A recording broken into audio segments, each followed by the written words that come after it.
ଯେପରି ଭାରତର ଜାତୀୟ ପଶୁ ବାଘ ସେପରି ଭାରତର ଜାତୀୟ ମାଛ ବା ନ୍ୟାସନାଲ ଫିଶ୍ ଅଫ୍ ଇଣ୍ଡିଆ କିଏ ଜାଣିଛନ୍ତି?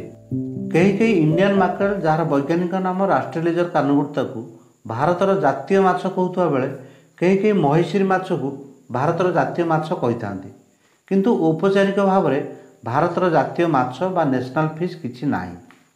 କିନ୍ତୁ ଗଙ୍ଗା ନଦୀରେ ଦେଖାଯାଉଥିବା ଏକ ପ୍ରକାର ଡଲଫିନ୍କୁ ଭାରତର ଜାତୀୟ ମାଛ ବା ନ୍ୟାସନାଲ ଫିଶ୍ ଅଫ୍ ଇଣ୍ଡିଆ କୁହାଯାଏ। କିନ୍ତୁ ଏହା ନ୍ୟାସନାଲ ଫିଶ୍ ନୁହେଁ, ବରଂ ଏହା national aquatic animal of India ବା ଭାରତର ଜାତୀୟ ଜଳଚର ଜୀବ ଅଟେ। କାରଣ ଏହି ଡଲଫିନ୍ ଏକ ମାଛ ନୁହେଁ, ବରଂ ଏହା ଏକ ସ୍ତନ୍ୟପାୟୀ ଜଳଚର ଜୀବ, ଯିଏ ତା ଛୁଆକୁ ଜନ୍ମ ଦେଇଥାଏ, କ୍ଷୀର ଦେଇଥାଏ ଓ ଫୁସ୍ଫୁସ୍ ମାଧ୍ୟମରେ ଶ୍ୱାସ ପ୍ରଶ୍ୱାସ ପ୍ରକ୍ରିୟା ପରିଚାଳିତ କରିଥାଏ।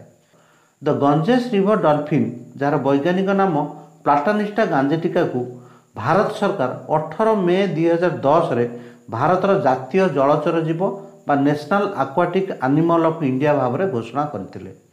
ଏହା ସାଧାରଣତଃ ଶୁଶୁ, ଶିଶୁ, ଶିଶୁକ୍, ଜିହୁ ନାମରେ ମଧ୍ୟ ଜଣାଯାଏ। ଏହା ଗଙ୍ଗା ନଦୀକୁ ଛାଡ଼ି ଭାରତର ବ୍ରହ୍ମପୁତ୍ର, ବିଜ୍, ବାଂଲାଦେଶର ମେଘା ଓ କର୍ଣ୍ଣଫୁଲି ନଦୀରେ, ନେପାଳର ସପ୍ତକୋଶୀ, କର୍ଣ୍ଣାଲ ନଦୀରେ ଏବଂ ପାକିସ୍ତାନର ଇନ୍ଦସ୍ ନଦୀରେ ମଧ୍ୟ ଦେଖାଯାଏ।